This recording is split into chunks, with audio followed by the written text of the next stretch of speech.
What's happening, Hardscapers? Today we're doing a display area. Let's get into this. So this is actually the company that I used to work for, the StonePlace. There under new ownership since I moved on from them and it's actually starting my own business. But this is kind of coming full circle because when I first started working here, my very first weekend, I actually helped a contractor install the demo display area. I don't think it was exactly like this. I think it's changed once since, but kind of coming full circle where now I'm the contractor doing the display area. Let me walk you around what we're actually doing here. So this is going to be like a more intricate lift and relay. Basically what we're doing, this is, some of this is discontinued product. Actually, this wall is discontinued. This used to be tumbled. Now it doesn't come tumbled. And also this specific color is discontinued. And some of these other products are either discontinued or they look a little bit different, like the Antica here. This used to come tumbled, now it doesn't. The blue still stays the same. The Eva still stays the same. But we just want to revamp it and make it look much nicer. So what we're going to do is we're going to tear this down to the base course, which should be one more course below this one, and just reuse that base course and stack new block on top of it. Pavers are all coming out being disposed of. Same with the fire pit, the wall, and this area. So everything's coming out. We're going to scrape out the bedding layer, put new bedding layer in, and relay it. So lift and relay, but with new product. So let's get started by ripping this apart. Here's the thing with this project. We have 6 days until snow, which means we need to finish this project, get it all in the ground, and have it completed before that snow comes.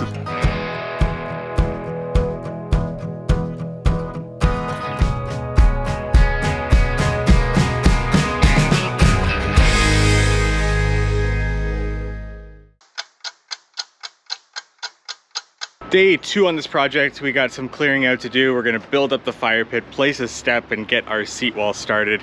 Let's show you what we're doing.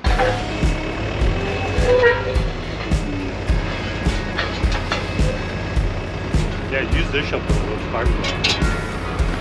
More leverage on it, probably helps.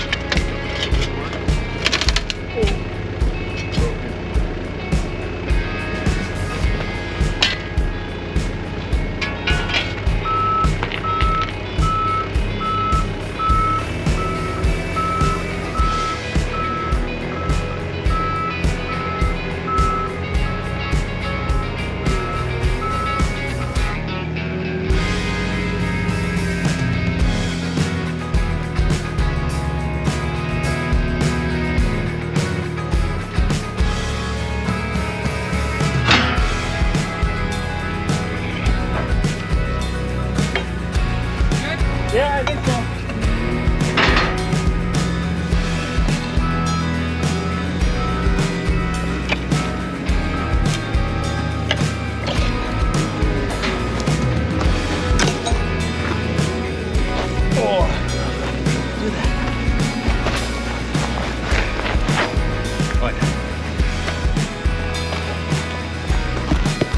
So here's what we did for our calculation. Basically, I always have something below that we can just place the step on. Makes it a lot easier in the installation process.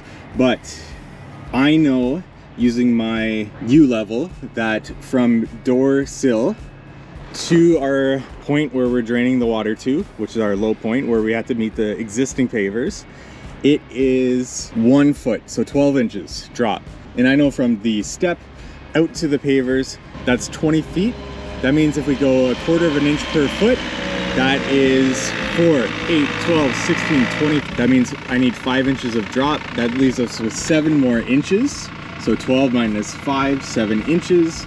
And then we want to drop the pavers here 1 inch. That leaves me with 6 inches, and that means our step final rise is going to be 6 inches. So that just helps with placing these at the right elevation. Okay, demo is all done. We are, like I mentioned, keeping the base layer, so we're just building on top of that. And I just want this first course of wall in so that I can start screeding and laying my pavers, because final paver height's gonna be about right here, just depending on the height of our step there. And I re-leveled this area, added some block to it, just to give us, we're doing Borealis wall fire pit, and those are 48 inches long plus they are 8 inches in depth. That gives us 56 inches. And so I had to rearrange this just a little bit, fine-tune things so that we can build this out, and we'll show you what we're doing there with this. So we built this lower layer just so we can just put everything on top of it. Building up this nice, I really like it, the wood grain wet cast. Now it is a wet cast product, so you do get these little air pockets that visually show, so you have to be okay with that. And in terms of installation, here's why I don't like wet cast. There's so much variance. Like, I'm gonna have to grind this down just so I can get it onto one of these, because that won't sit nicely. Even from ones that are fairly level, you still get that variance in height. So it's a lot of playing around with it, shimming it, gluing it, doing whatever you can to get it as good as possible. But it is a really nice product.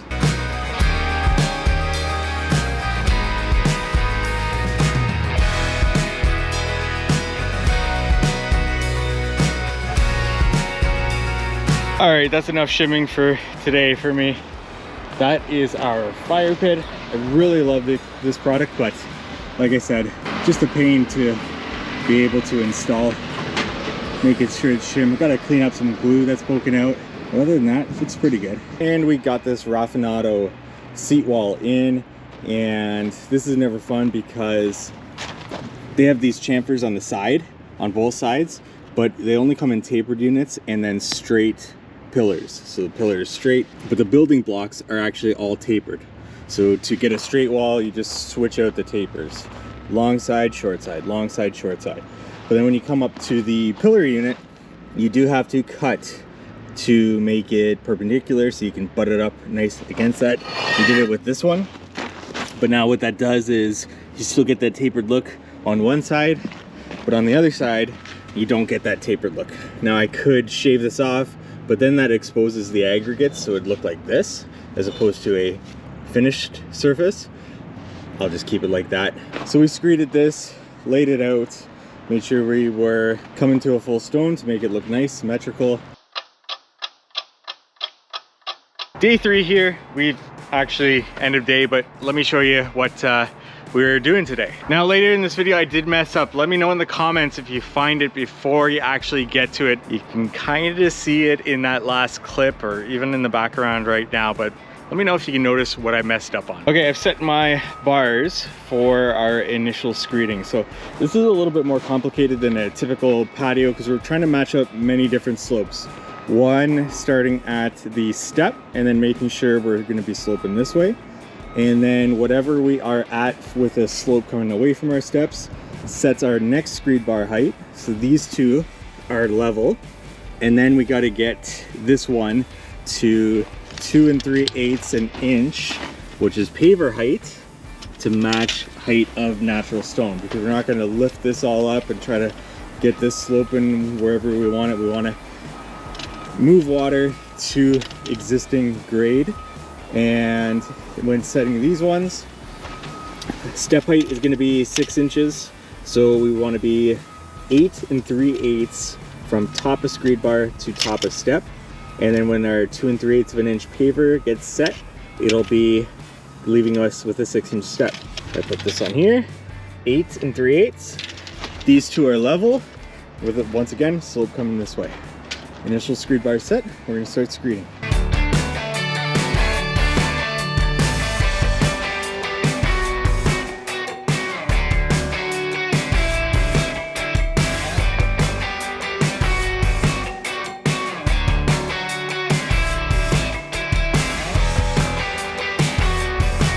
Okay, I messed up. So I didn't look at the pavers, and if they had different heights, I just assumed that they're all 60 mil or 2 3/8 of an inch. Turns out the diamonds here, which is going to be a pathway going along here, which you see I just screeded, are 100 mil or just about 4 inches. So ideally in that situation, you screed the thicker paver area first and then lay it, and then you screed up to, which you see now with how low this is and everything else is a bit higher, you screed up to that for the other pavers, which are all 60 mil or 2 3/8 of an inch. Figured out after I had pretty much screeded all the other areas And thankfully Adam from the StonePlace, thanks Adam, pointed that out to me that they are 100 mil, and so I had to go back, scrape this area out. That does get tricky because I've already set my slope for everything else. So now I need to match the slope exactly in the screed bars to the existing areas. That's why you screed the thicker paver first. So what I did was I used my U-level and I placed it on the bedding layer that's already screeded, and the difference in height between the diamond and the 60 mil is about 1 5/8 inches. So I just made sure we were down 1 5/8 inches all around, which you see everywhere is lower, 1 5/8 inches, lower than our top screed layer. And now I can start laying the diamonds. Ideally, I screed only the amount that I'm going to lay, but there's just too many slopes that we're working with. I just figured I would lay it all out, get it screeded. If somebody walks on it, I can fix it fairly easy. And that was, I don't know, my game plan. Hopefully it works out. Beginning of day 4 on this project, you can see what I have started to get laid here with the diamonds. We're going to continue that through here, draw our line, cut it, get the border in, and then we can start laying the rest of this. Luckily, looking around, doesn't look like it got walked on by any animal or anything, so that's a positive. Let's get laying this again.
I've had this tool for 3 years now.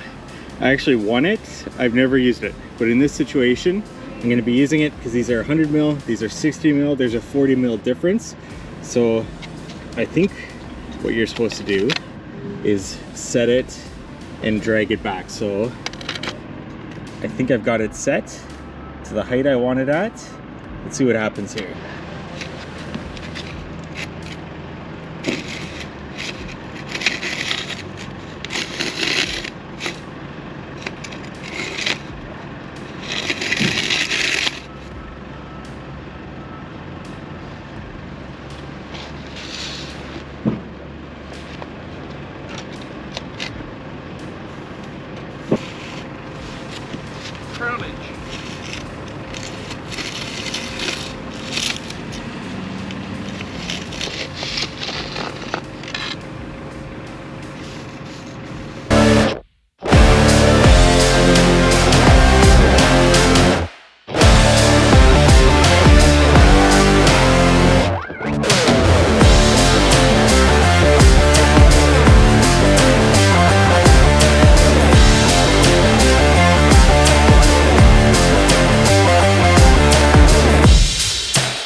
Day 7, which I budgeted. What I was saying before my camera died there was that I had budgeted 7.5 days for this project. This is day 7, and we got quite a bit more to do on this project, but that is okay. The goal here is still to get this done before the snow comes.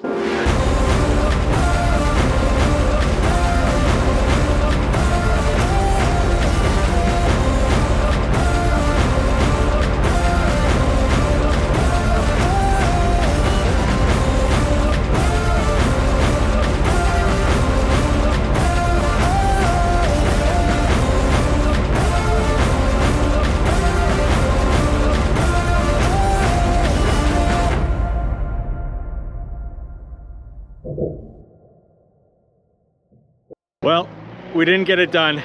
Snow's here. Still got lots to do. Couldn't get it quite done. Fortunately, the last thing that we have to do is just build up this kitchen island, which I'll be able to do in this snow, and the jointing, but I knew I wasn't gonna have enough time for that anyways, and backfilling for soil for this garden area. Fortunately, we will be able to build this up. Gonna be using the torch on this to get all the ice off so I can work with it. So what we're trying to do here is just create an area that they can hook up easily to their propane barbecue here. So we created this little cubby. That's what we're working on. Capped it off with a natural stone slab there to complete that look. Actually, don't mind it at all. So the back wall is actually the back wall of the barbecue island, and that's what we completed there. Now with building this pillar unit, because it's a different color than our actual wall here, we can't tie them together, which is ideal. Ideally, you would tie the wall into the pillar unit every second course and vice versa. But in this case, separate still looks okay, but that tying together would be the next final step in that. Caps are all in, that's all done, looking good. Last thing we need to do is just backfill with some clean stone, put some fabric, put some topsoil on top. So there we go. This is what we got done. Let me walk you through the entire project, show you how far we got and what we got left to do. Really not that much here. So with this, we just put the old caps on top. They're eventually gonna get natural stone caps put into place here. So that wasn't a part of my project, but we capped it off to be able to get that done. Kitchen island is complete. We've made that cubby there for the propane, and that took a while just because it's a lot of chiseling to get these rock faces on all the corners going up, and that every corner there, every corner there, every corner there, every corner there, and on that other side there. This wall got done, and down the side there, perfect. Fire pits you saw before, the seat wall you saw before, the garden there. And the last things that we need to do are actually gluing down the caps. So you can see here, this cap's flipped up just because I gotta squeeze it in there after the snow's all gone. So we gotta glue down those caps, and then jointing sand. So polymeric sand into the joints. That's all we have left to do. Snow's here, it's over. And now they also wanna do this front walkway, the landing, and the side walkway ramp going down.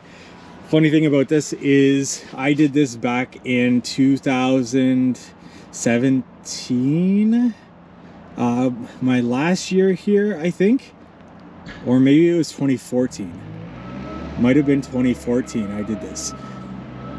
I actually did this. So we actually put a step here for some reason, can't remember why. Asphalt came later, asphalt's higher than this, so now they got a pooling issue.